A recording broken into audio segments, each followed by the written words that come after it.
So good day mga paps, no? So this is Marjo Accessories and Mufflers. So for today's video, so meron tayong client from saan lugar yan, sir?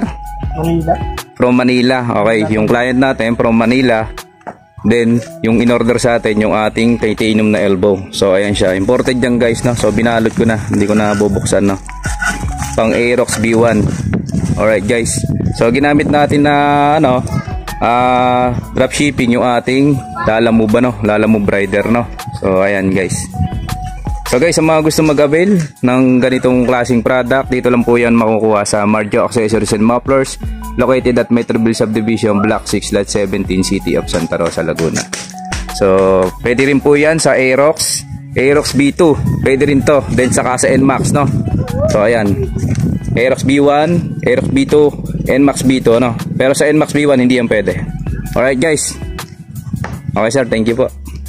Shoutout sir sa mga ano. So shoutout nga pala sa mga Lalamove rider dito sa Santa Rosa, Laguna. Maraming salamat sa inyo.